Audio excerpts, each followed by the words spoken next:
Serikali ya Burkina Faso chini ya Rais Ibrahim Traore imetangaza kuwa wazee hawatalazimika tena kulipa huduma za umeme na maji.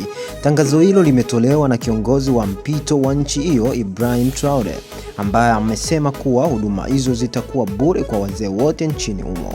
Kwa mjibu wa Traore, mpango huu ni sehemu ya juhudi zake za kuhakikisha ustawi wa wananchi, hususan wazee, na kuondoa mzigo wa gharama za maisha kwa watu waliotumikia taifa kwa muda mrefu. Aliongeza kuwa dhamira yake ya baadaye ni kuhakikisha kuwa huduma hizo zinapatikana bure kwa watu wote nchini Burkina Faso. Kila mtu anapaswa kuwa na haki ya kupata maji safi na umeme. Hizi ni huduma za msingi ambazo watu hawapaswi kulipia, alisema Traore. Mpango huo umepongezwa na wananchi wengi wa Burkina Faso na wadau wa haki za binadamu kama hatua chanya ya kijamii na kiuchumi. Mimi naitwa Kimodo Msafi. Endelea kunifollow pia. Je, hii kwa Bongo inawezekana? Okay, tuungane na Mtanzania ambaye anaweza akatupa maoni yake.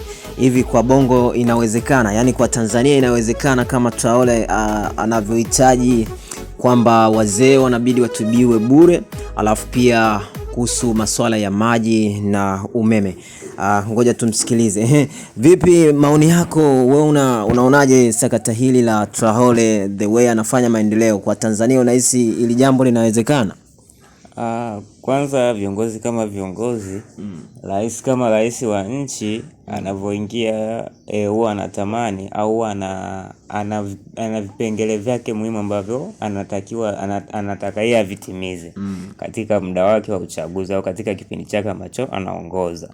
Kwa hiyo hapo hilo swala linategemeana na yeye kajiwekea vipaumbele gani, maana kila mtu anakuwa na vitu ambavyo amevilenga ndani ya muda wake, nitatimiza kitu fulani na fulani. Na hiyo inategemeana na uchumi wa nchi au bajeti ya nchi inaendaje. Kwa sasa kwa mfano ni kukatisha hapo, kwa uchumi wa Burkina Faso na Tanzania, wewe unahisi ni nchi gani ambayo ina uchumi mkubwa kuliko nyenzake? Masuala ya uchumi, tuseme Burkina Faso wapo juu kidogo, kwa sababu Burkina Faso ukiangalia ni eneo lake ni dogo, alafu wana madini, rasilimali za kutosha, madini ambayo sasa hivi yameingia sokoni sana. Ukiangalia madini ambayo yanatumika na yanaenda hadi nchi za nje kwa ajili ya kutengeneza mabomu ya nyuklia, pale Burkina Faso yapo. Madini kwa ajili ya kutengenezea vyuma yapo ya kutosha. Kwa hiyo na ukiangalia sasa matumizi yake wanatumia katika njia ambazo ni sahihi, kwa sababu kuna usimamizi wa kutosha, na ndio maana yanawasaidia, wanaingiza kipato ambacho kinawasaidia kutimiza malengo yao.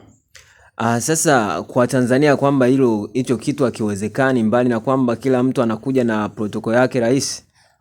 Ni kitu ambacho kinawezekana. Kwa Tanzania kinawezekana, lakini inategemeana na rais kaweka kipaumbele katika sehemu gani. Kwa hiyo una kipi labda cha kushauri serikali labda?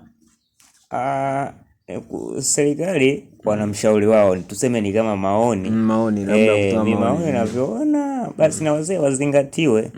Kama ni wazee wapatiwe huduma bure, kama inawezekana, ipo ndani ya uwezo, basi na wao wazingatiwe. Labda wewe unahisi umeme na maji ndio vitu vya muhimu sana ambavyo unatakiwa uvitumie bure?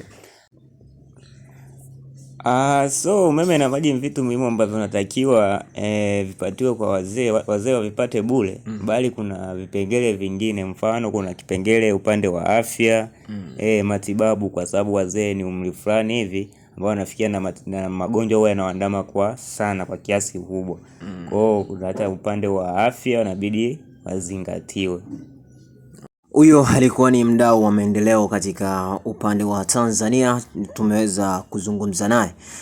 Tambua hii ni Saidi TV Media ambayo inakutangazia kutoka Dar es Salaam, ila makao makuu yapo Australia. Pia tuna matawi Kongo, Burundi pamoja na Tanzania.